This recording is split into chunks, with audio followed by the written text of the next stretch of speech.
الجواد الحليم وأنت نعم المعين يا أرحم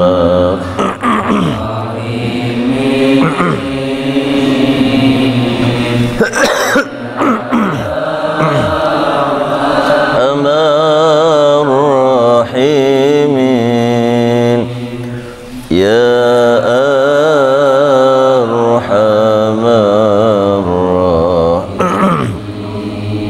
الراحمين فرج على المسلمين وما لنا ربنا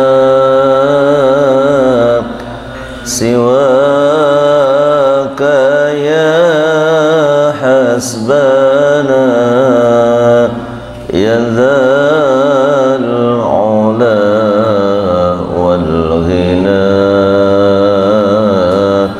ويا قوي يا متين يا أرحم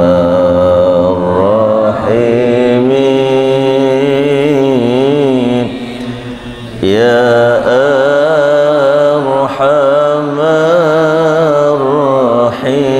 الراحمين يا أرحم الراحمين فرج على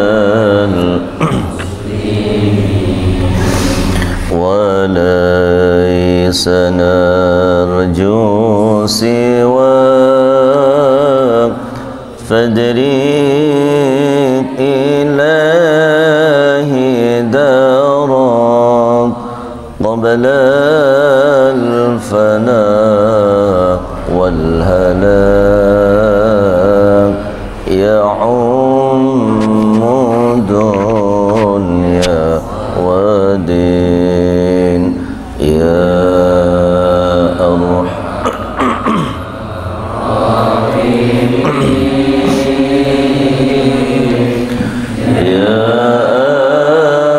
أرحم الراحمين يا أرحم الراحمين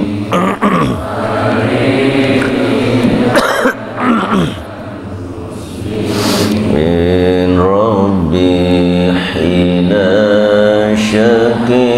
شاكرين وتوفنا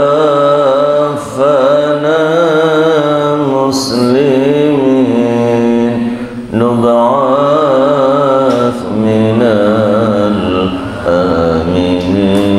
الآمنين في زمرة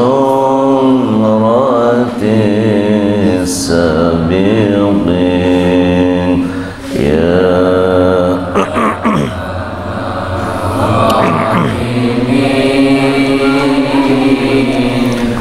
يا أرحم الراحمين يا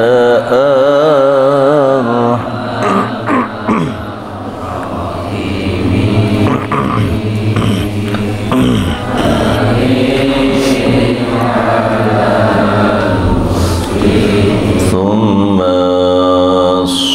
الصلاة والسلام على شفيع الأنام والآل نعم الكرام والصحب والتابعين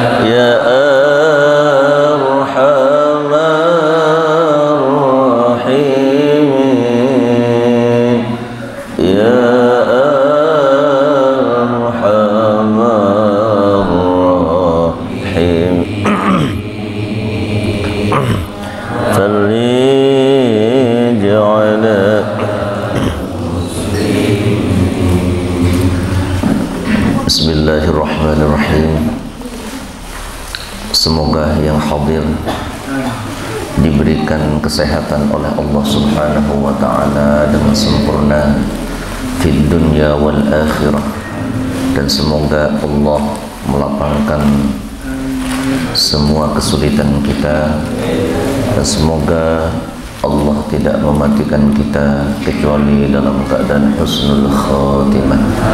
Al-Fatihah. Bismillahirrahmanirrahim. Alhamdulillahi rabbil alamin. Wassalatu wassalamu ala ashrafil anbiya'i wal mursalin qailil ghurril muhajjalin ila jannatin na'im wa ila jiwaril karim. Ashhadu an la ilaha illallah wa ashhadu anna Muhammadan abduhu wa rasuluhu la nabiyya ba'dah.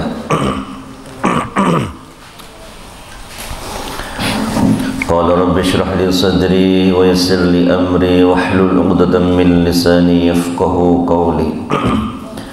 Wa qalu subhanaka la ilma lana illa ma 'allamtana innaka antal alimul hakim. Alhamdulillah, kita haturkan puji dan syukur kepada Allah Subhanahu wa ta'ala dan memohon ampun kepada Allah atas semua keburukan yang kita lakukan. Semoga keburukan yang kita lakukan atas berkah majelis yang kita datangi diampuni oleh Allah Subhanahu wa ta'ala. Salawat dan salam semoga selalu tercurah kepada baginda Rasulullah sallallahu alaihi wa alihi wasallam yang kita cintai bersama. Semoga seberkas cinta yang ada di dalam diri kita menjadikan kita termasuk diakui oleh Rasulullah sebagai umatnya.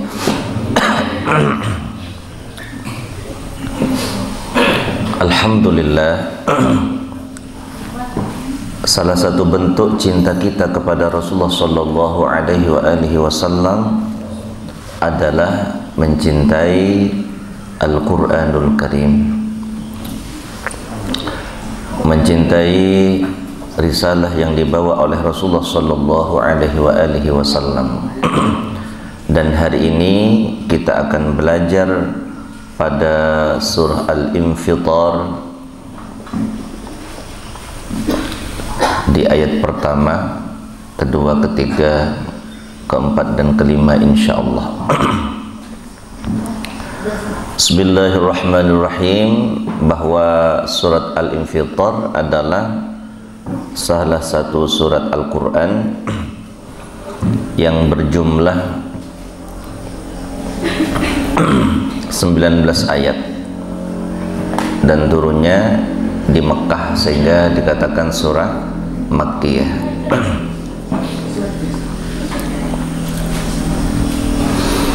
A'udzu billahi minasy syaithanir rajim.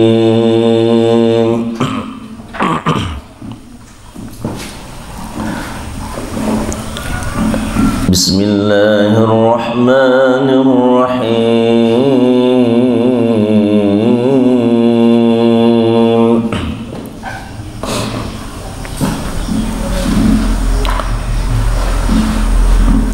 Idza as-samaa'u fatarat wa idza al-kawakibu intatharat wa idza al-biharu fujjirat wa idza al-quburu bu'thirat alimat nafsun ma qaddamat wa akharat. Sadaqallahul azim.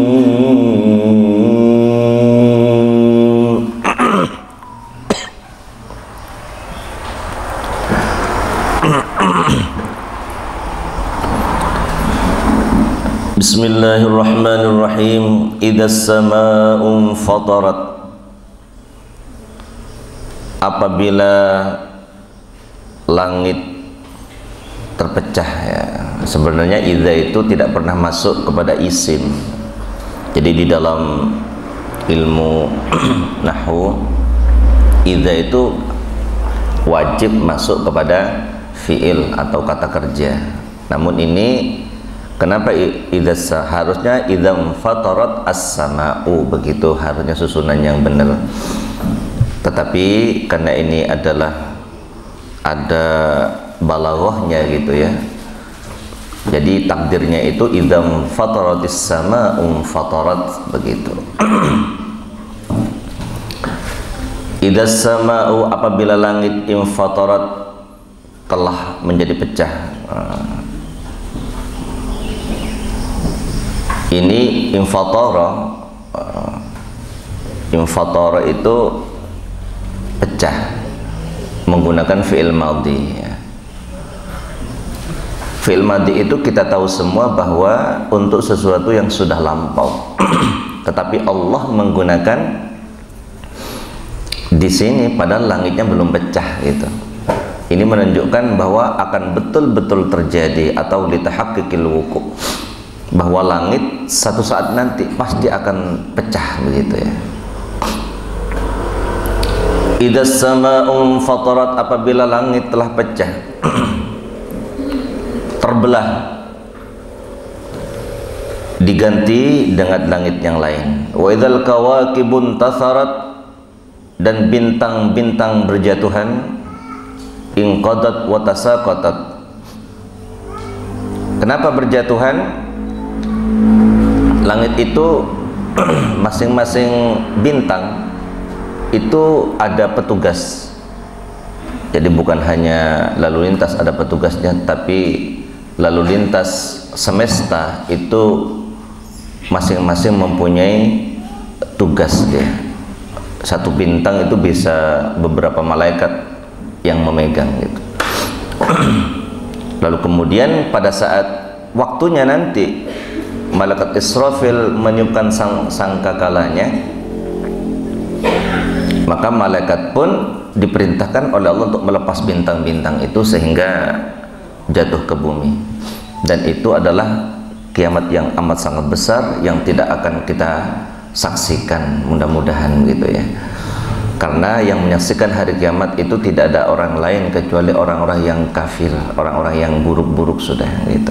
Karena nanti menjelang hari kiamat itu Allah akan mengutus angin untuk mencabut siapapun yang ada mithqalu dzarratin min imanin, sedikit dari keimanan itu pasti akan dicabut oleh Allah dengan cara mengutus angin tadi.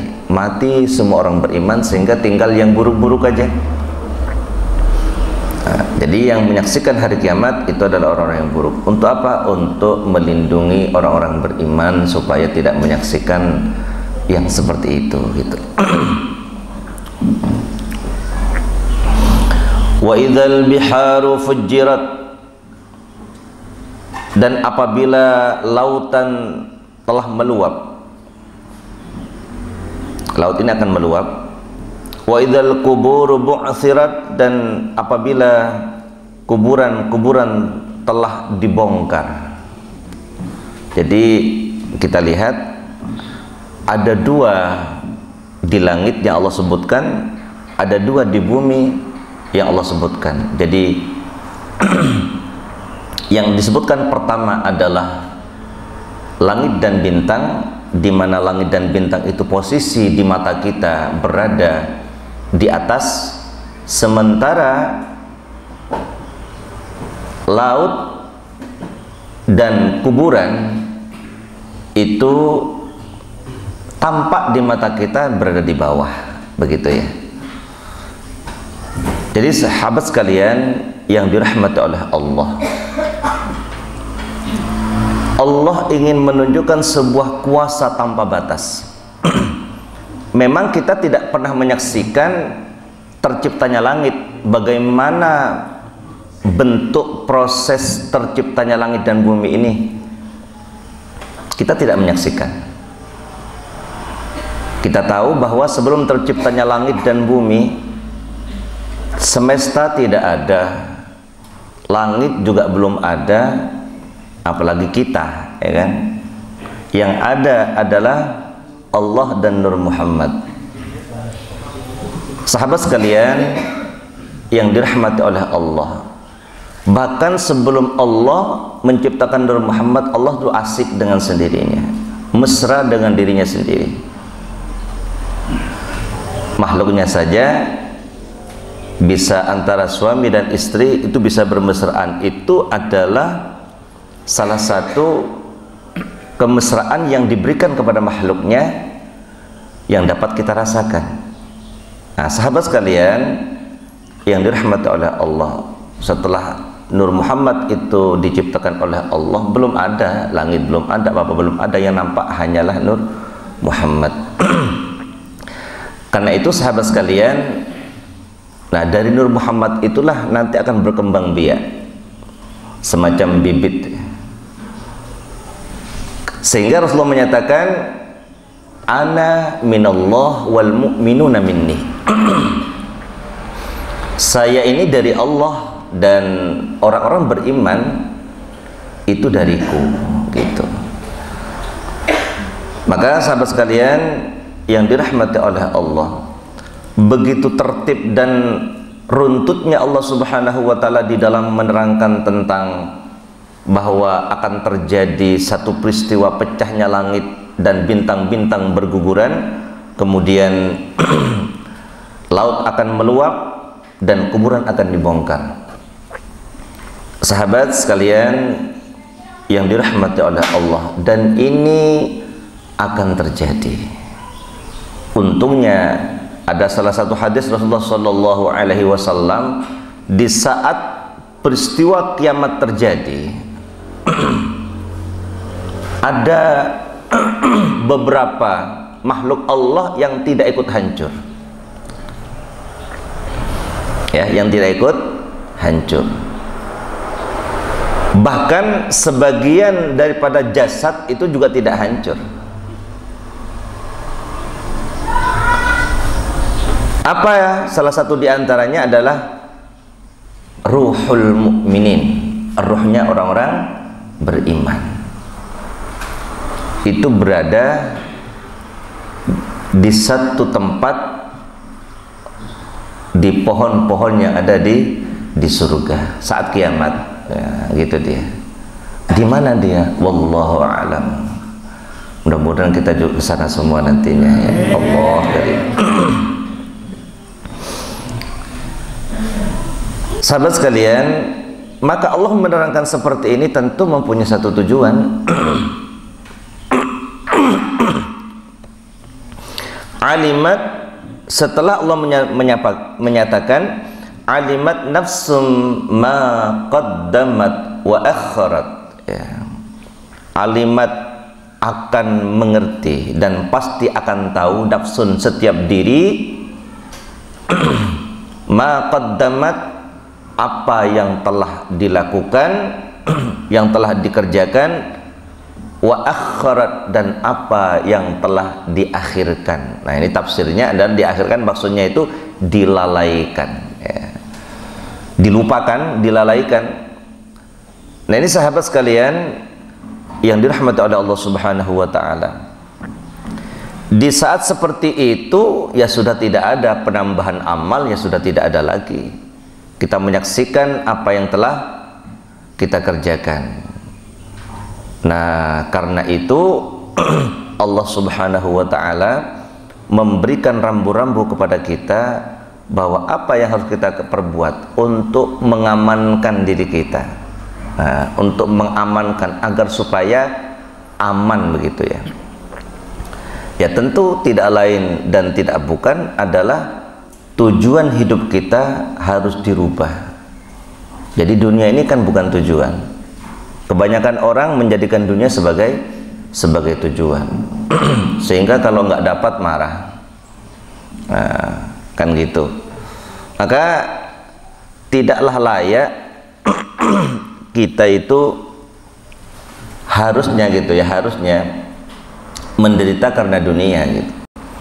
Harusnya yang benar itu adalah ketika kita ketinggalan 1 rakaat sholat subuh menderita, itu wajar gitu. Nah ini kan terbalik sekarang ini. Ketinggalan sholat subuh ya biasa-biasa aja muka tuh. Nggak ada penyesalan apa-apa. Mengapa demikian? Karena memang di dalam hatinya kepada akhirat itu tidak ada. Hanya sedikit saja ada akhirat. Sehingga Allah menyinggung, innal munafiqina yukhadi'una Allah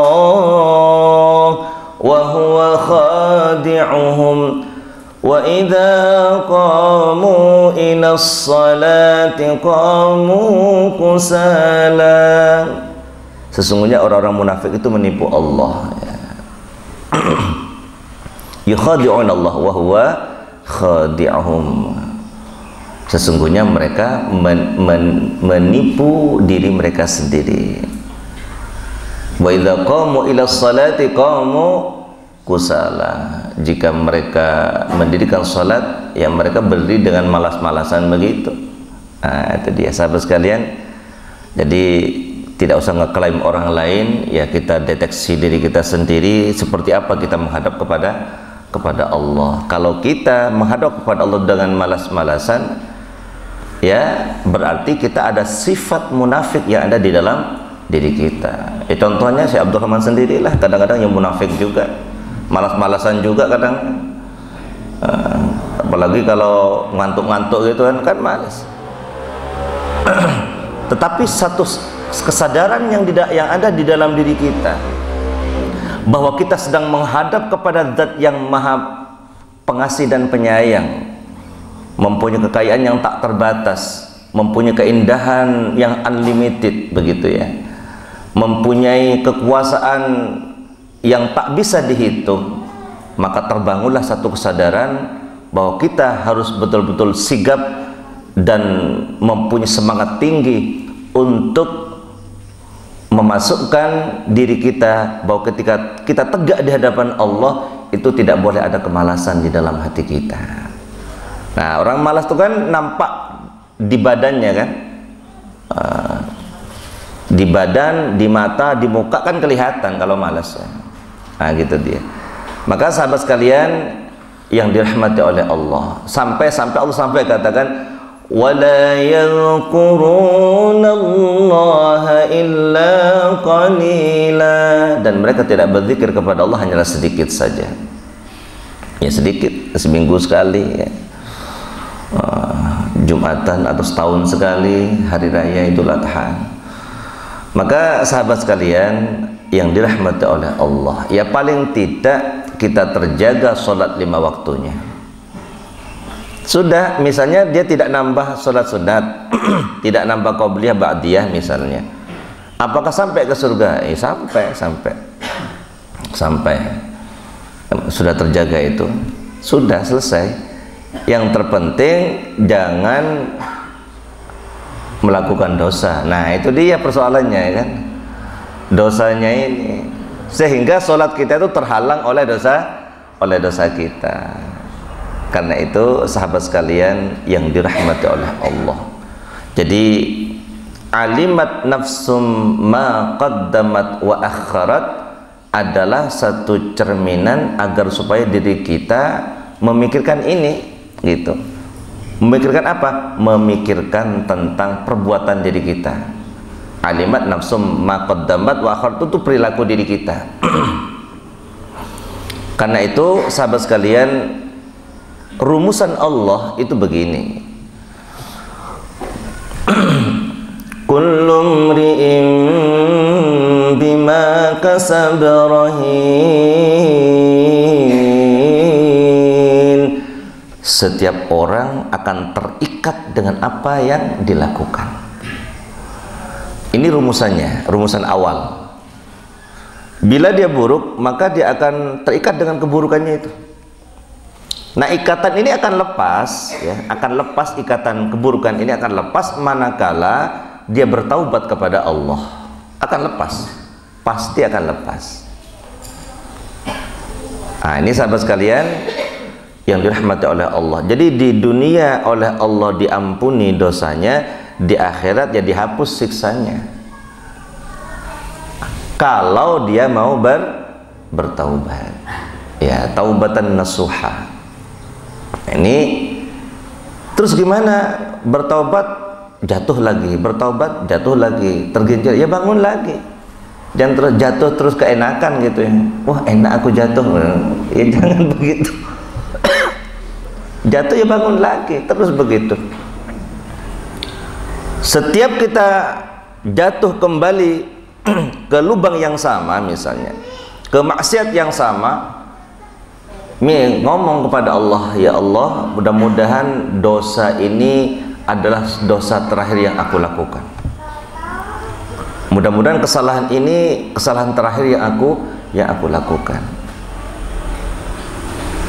Nah, sahabat sekalian yang dirahmati oleh Allah, seperti inilah keadaan kita. Jangan sampai kita terjebak dengan godaan setan. Lah sudahnya taubat gitu, sudah berusaha 1 tahun tak pernah maksiat, ternyata tergelincir lagi. Sudah katakan setahun kelamaan mungkin ya. 1 bulan lah, 1 bulan udah mulai kita sudah kokoh ini istiqomah. Ternyata jatuh lagi, bangun lagi. Jangan ikuti kata setan. Mudah kamu jatuh, sudah tenggelam aja, nggak mungkin diterima lagi sama Allah tuh. Nah, itu setan tuh ngomong. Jadi setiap kejatuhan yang menjadikan diri kita putus asa dari rahmat Allah itu setan pasti. Nah, perhatikan betul-betul. Jangan sampai kita, banyak loh begitu. Kita perhatikan banyak dalam kehidupan manusia, ahli maksiat, lalu tobat maksiat lagi, tobat lagi maksiat lagi. Bahkan sampai di kalangan artis pun terpampang di mata kita, menjadi orang yang suka joget-joget begitu. Nah, kita tahu semua, habis itu tobat joget-joget lagi gitu ya. Ya mudah-mudahan mati dalam keadaan bertaubat. Kita tidak boleh ngeklaim apapun dan siapapun, kan begitu. Nah, ini sahabat sekalian yang dirahmati oleh Allah. Jadi alimat nafsum ma'ahdarat ini bagaimana kita maqaddamat wa akharat, ketika kita melihat ternyata kita ingat nih dosa yang kita lakukan, kok nggak ada ya dosa itu. Dipanggil oleh Allah. Nanti kita dipanggil, ada waktunya one by one. Kita sama Allah aja. Hambaku, kamu tahu dosa ini? Betul ya Allah. Kamu tahu dosa ini? Betul ya Allah. Kamu tahu dosa ini? Betul. Tapi engkau mengerti bahwa aku mengampuni dosamu dan aku tutupi seluruh kesalahanmu, dan sekarang juga aku tutup dan tidak aku minta pertanggungjawaban. Ini sendirian loh itu. Maka inilah yang harapan kita, karena kita bersih dari dosa kan tak mungkin. Setiap kita itu setiap hari mungkin ya, baik sengaja maupun tidak sengaja, itu ada dosa-dosa kayak gitu. Maka sahabat kalian, inilah harapan kita satu-satunya adalah di saat kita kembali kepada Allah, seluruh dosa kita diampuni oleh Allah Subhanahu wa Ta'ala. Nah, ini harapan kita, sehingga rasa cinta kita kepada Allah dan rasa cinta kita kepada Rasul, walaupun hanya sedikit, mudah-mudahan membawa keberkahan dan dapat melahirkan syafaat dari Rasulullah sallallahu alaihi wasallam. Al-Fatihah. A'udzubillahi minasyaitonir rajim. Bismillahirrahmanirrahim. Alhamdulillahirabbil alamin arrahmanir rahim maliki yaumiddin iyyaka na'budu wa iyyaka nasta'in. Ihdinas siratal mustaqim siratal ladzina an'amta 'alaihim ghairil maghdubi 'alaihim waladdallin. Bismillahirrahmanirrahim. Allahumma anfa'na bi barakatihim wahdina al-husna bi hurmatihim wa amitna fi tariqatihim wa mu'afatin minal fitani wa sallallahu ala sayyidina Muhammad wa ala alihi wasallam walhamdulillahi rabbil alamin. Tutur kata yang kurang berkenan mohon maaf, wal afwa minkum. Wassalamualaikum warahmatullahi wabarakatuh.